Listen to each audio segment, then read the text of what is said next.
Hi everyone, my name is Gina Angeletti. I'm one of the owners of Achieve Sports Medicine. Welcome to Achieve at Home, trying to keep you healthy when you are not in the clinic, when you're out and about, when you're traveling, or if you're just not close enough to actually pay us a personal visit. With me here I have one of our staff PTs who specializes in sports medicine, Haley Troughton, and we together are going to show you some great things for dynamic, static, warm-up flexibility, injury prevention for runners, for endurance sports in general. We have a whole bunch of other series out for spine health, ankle stability and health. We have a core series, so please see some of the other crosses that we have. Visit us always at achieveorthosports.com. Let's get started. So let's talk first thing about what types of flexibility there are. There's static flexibility, there's dynamic, there's making you pliable, and then there's neuroflexibility. Static flexibility is simply when you take a muscle and you lengthen the muscle, and when you lengthen that muscle, it actually stretches out the myofibrils in the muscle and makes the actual muscle length different. So Haley will demonstrate by simply putting her hand out, taking her hand and pulling her wrist down. She is taking the muscles on the top of her wrist and making them longer, albeit stretching. Dynamic flexibility is when you take a stretch in any sort of range of motion and you add motion to it. Why is this important? Unless you're a circus artist or a gymnast or somebody that requires mass amounts of end range flexibility, the majority of things that we do that require flexibility require motion in combination with it. When you are kicking in order to kick a soccer ball, when you're reaching back in order to serve tennis or to spike a volleyball, when you're running and you have to reach your leg out every single step and your hamstring works, we want to make sure that your body works with motion as well as flexibility. Pliability is also important. People kind of forget the fact that a foam roller, a trigger point roller, or any device that's going to help the fascia relax actually helps with flexibility. If the joint won't move, if the fascia doesn't allow you to do so, if the muscle is guarded, if there's anything that is causing the muscle to not want to lengthen, it will limit your flexibility. Sometimes, and I will do self-Q&A, people always ask why static stretching sometimes doesn't work. If there's a joint insufficiency, if there's ligamentous tightness, if there's your brain telling your muscle to guard because it's scared that you try to stretch a hamstring strain and it's trying to guard you, none of that's going to work, which is why there's multiple different ways to attack it. Pliability goes along with trigger point rolling, using TP products, using vibration rollers, vibe plates while you're stretching, heat, doing tennis balls or lacrosse balls to put trigger points on that will help the muscle to release and allow you to be flexible. Neuromuscular flexibility is also really important. We do something really neat at the clinic called trigger point dry needling, which actually fixes things in your brain, not just in your local muscle, allowing or disallowing the local muscle to be so tense and so guarded, which makes your stretching actually worthwhile. We do joint mobilizations and everything else to keep the actual ankle. If you want to be able to stretch the ankle and get more range of motion, you can have many different problems. You can have a front of the ankle pinch, you can have an Achilles flexibility problem, you can have a calf that's tight, you can have a trigger point in your calf that actually disallows the ankle from moving the ways that it wants to because your brain's trying to protect you.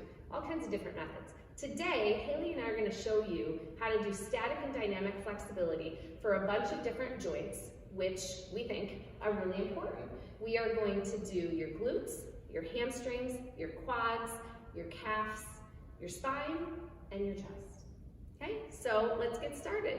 Okay, why do we stretch? We stretch in order to increase blood flow, we stretch to lengthen, we stretch to recover. But when is it most important? If you static stretch before you run, are you warm? Probably not. So what we need to do is increase our core temperature, allowing more blood flow to come into the body so that the body is more receptive to stretching, which is why we warm up. If you're a runner, don't go run, walk a little bit, do stairs, do some walking lunges, get some blood flow in the muscles before you start to stretch. Static stretching or stretching that increases length isn't going to save you for that workout that you're doing right now. That happens over time. Dynamic flexibility is going to warm you up so that the activity that you're doing, your body is best prepared for. Dynamic before, static when you're warm. Okay? How do we stretch? Is there too little? Is there too much? Yes, there is. Lots of research has shown, and you can read magazines or do online seminars or forums that if you do too much stretching, there actually isn't much of a benefit, and there's actually a rebound effect that if you sit for too long, that the muscles will then get angry and start to guard. There is also the same that goes for a static stretch that's too short. If you stretch for less than 30 to 45 seconds, you actually can get that muscle still in that phase of wanting to fight you from getting it to stretch because it doesn't like it, and then it wants to try to contract again. So 10-second stretches, 15-second holds, no good. A lot of research has said that it's actually going to make you tighter, so just make sure. Everyone's got their phones on them or their watches at all times. So if you have to set a repeat on 30 or 45 seconds, feel free to do so. All right, let's get started with hamstrings. So first things first, we're going to get started with the dynamic stretching aspect of hamstrings. Starter stretch is one of my favorite. So no matter how flexible you are, you're going to start squatting down with one foot in front of the other. Notice how Haley's her feet are parallel. So they're not turned out, they're actually facing in line with each other.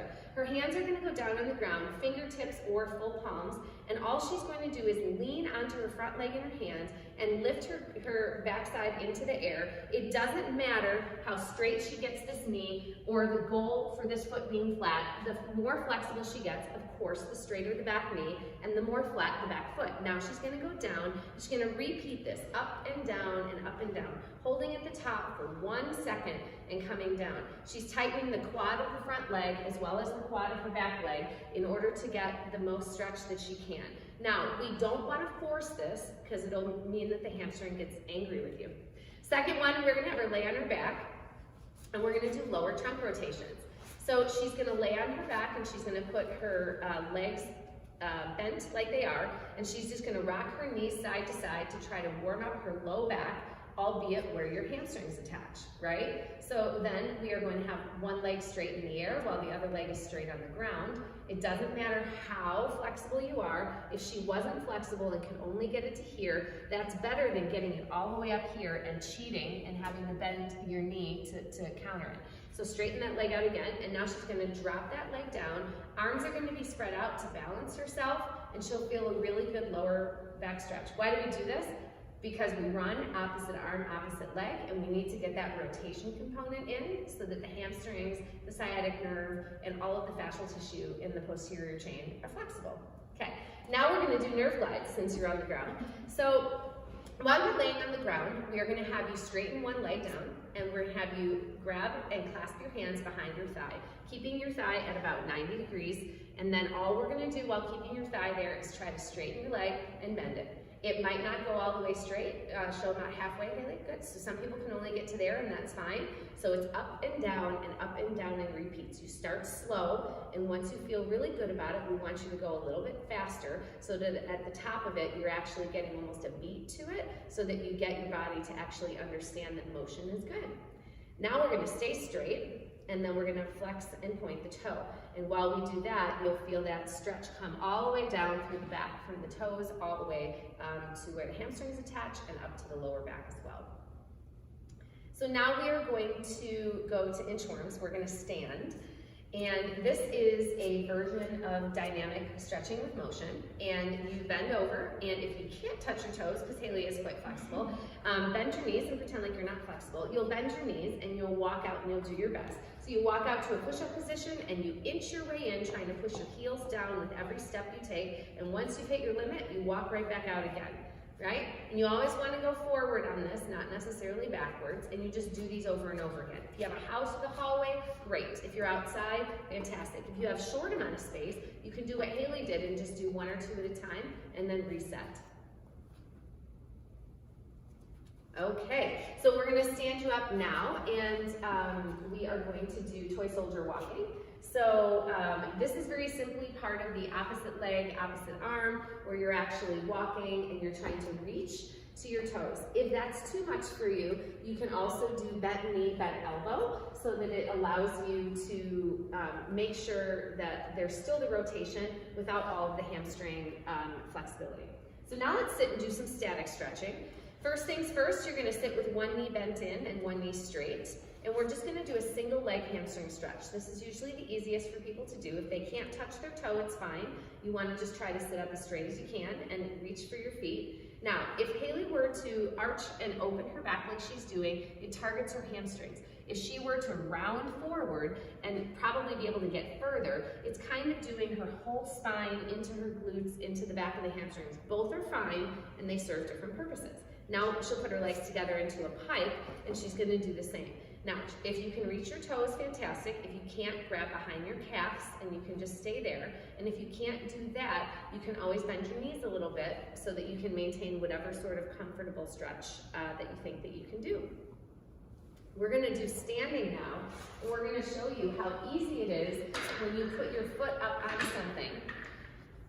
How everyone thinks that hamstring stretching has to be done on such a high surface, and in contrary, it really doesn't. So, while Haley is standing with her foot, we're going to make sure that her hips are square, which is going to increase the stretch right away. Her feet are parallel. This is not turned out. That foot is straight. Now she's going to take her back, and we're going to do what's called dumping your bucket forward, or increasing lordosis, or taking the hamstring attachments and pulling up on them. As you take your breastbone and pubic bone and move them further apart, it literally stretches your hamstring without even having to bend forward. If she were to lose this, completely round under and front forward, she'll get a good stretch of everything in the back of her body, but not focusing straight on the hamstring. So square the hips, square the feet, make sure your bottom foot is straight, stand up tall, kick your hips backwards, and then as you bend forward, you won't have to go very far. If you want to add a little bonus to it, you take this bottom leg, you can pump your foot up and down, you can also take it and internally and externally rotate your hip, so in and out, and that really winds you up a little bit, which is fantastic. Great. Okay, let's move on to calves. How many people stretch their calves every single day? They go against a wall, they go against something, right? And you're stretching it with a straight knee. You forget about your second muscle, which is the muscle that's most important with running, your soleus. So you don't have to lean against anything, but you could have a fake wall. And you're gonna put your feet parallel. Again, you're gonna spread your legs far enough apart where you can get a good stretch. Squat your front knee, and then keep your heel of your back leg down. The key to this is tightening your thigh of your back leg while your heel is pressed down so that you feel that calf stretch all the way up to the back of the knee. To make this a soleus stretch, all you do is back off on the stretch a little bit and try to bend your knee. And as you bend your knee, do not let your heel come off the ground. Make sure your heel stays flat and your knee bends, and you'll feel stretch. You can turn this dynamic by doing squat, stand over and over again, but you don't necessarily have to. Now, if you had some sort of a step, 1 second, either outdoor or indoor, you can hold on to something and you could actually stand and carefully allow one foot to stretch down, and you could go up and down and use the calf, stretch the calf, use the calf, stretch the calf, and then switch to the other foot. Up and down, use and stretch, use and stretch.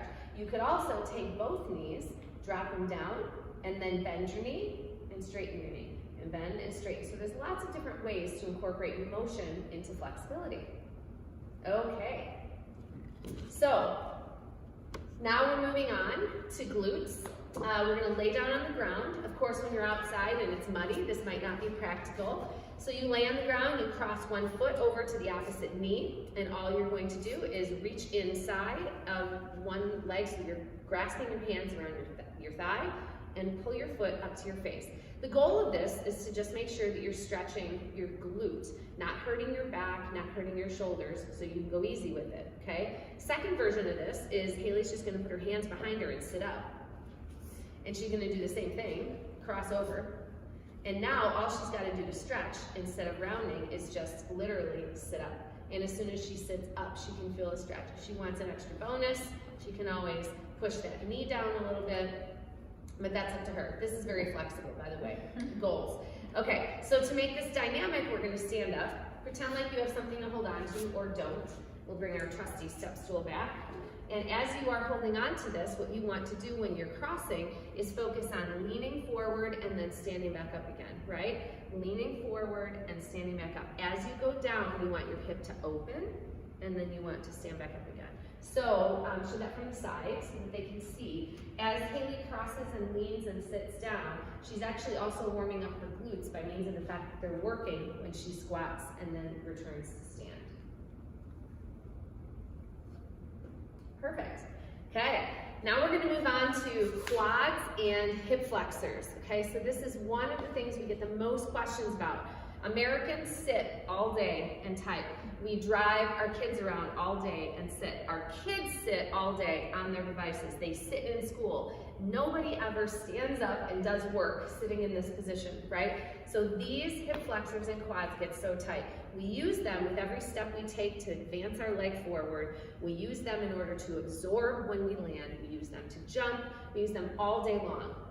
Please, please, please understand how closely connected your quads, your hip flexors, and your spine are. Your psoas actually attaches to the front parts of your spine. This is my spine. It attaches to the front parts of your spine. So if you have lower back stiffness, if you have pain in the morning when you can't lift up, when you're trying to activate your hip because you're trying to put your pants on, your socks on, most likely that stems back to some sort of sacral instability or some sort of hip flexor tightness. So, simplest of things, we're just gonna do butt kickers. So when we start, we're just gonna get warmed up. After our quads are warm, of course, from squatting, lunging, jogging, we're just gonna do butt kickers. So she's just gonna stand in one place and she's just gonna kick her butt a little bit, okay? Second one we're gonna do is we're gonna stand, and now we're just gonna literally focus on bending, activating that hamstring, and trying to actually get that to move. I'm gonna have you step back one step, Haley, and we're gonna do really big walking lunges. And when you do that lunge, you're activating your front quad, but you're also stretching the hip flexor of the back leg. Okay? Static stretch-wise, let's show you what you actually have to do to get this to be flexible. Let's lay you on your stomach first. As we lay you on your stomach and we pull your heel to your butt, what we are going to do, use your hand to hold your foot so your hamstring doesn't cramp. If this is too much, you can use a stretch strap, or you can use a dog leash or a belt. And as she's pulling, I want you to pull hard enough where your hips kind of pop up. Okay, so when your hip flexors are tight, you actually pop up. So now, let go of the stretch a little bit, just so you don't cramp. Now grab your leg again. And now what I want you to do is take pubic bone to breastbone and pull them together so that you're actually taking that hip flexion and trying to reverse it and opening up the hips. As you tighten your glutes and you push forward and that hip and that pubic bone and breastbone come closer together, you'll instantly feel a stretch in the front. Let's get you to half kneeling, Haley.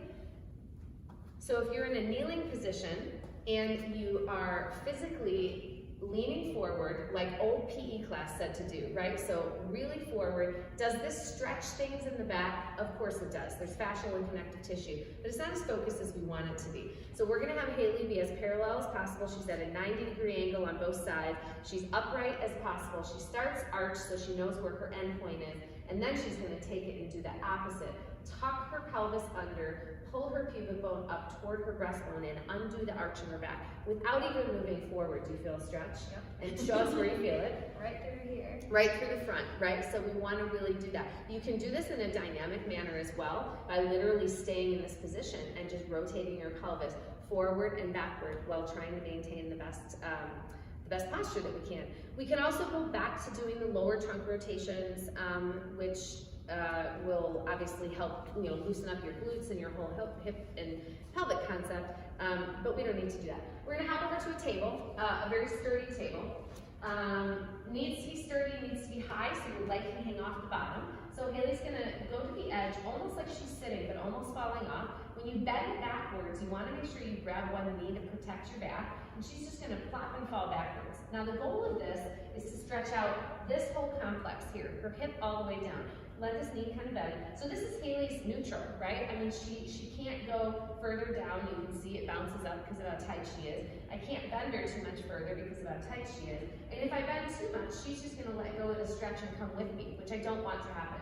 So she's gonna hold her leg in. I'm gonna hold her leg in. And then this is pretty forceful to hold her. It doesn't hurt her to hold her back. I am just gently going to push down on this until she feels a stretch. Now, if I bend her knee, it'll make the stretch come quicker. If I let her leg stay straight and neutral, it'll take a little while longer. She can make this dynamic by lifting and lowering that leg up. You can put ankle weights on, etc. And it's an activate, stretch, activate, stretch. Perfect. When you come up, make sure you hold your knees so that it protects your back. We all doing good so far? Love it. Okay, so now we're gonna go over rotation. Why is rotation important? When we run, we don't run like this. When we use a crutch on the opposite side because we're walking, opposite arm, opposite leg. When a runner runs, if their upper body does too much, it's inefficient. If their upper body doesn't do enough, it means they're too stiff. So we want a happy medium. Alternating elbow to knees is a really good way to start out, just so we can activate the obliques and you're having yourself activate just being rotational. When we were doing the toy soldiers before, those were really good. The lower trunk rotations on the ground, which we've done. And we're also gonna do bent over rotations, right? So we're gonna have you bend over, and as Haley bends over, she's actually just gonna reach with one arm to the ground and reach up, and then reach to the other foot. You can do this in a semi-standing position. It's nice to get bent over a little bit so that you can just activate your spine muscles, which are very important in helping with rotation.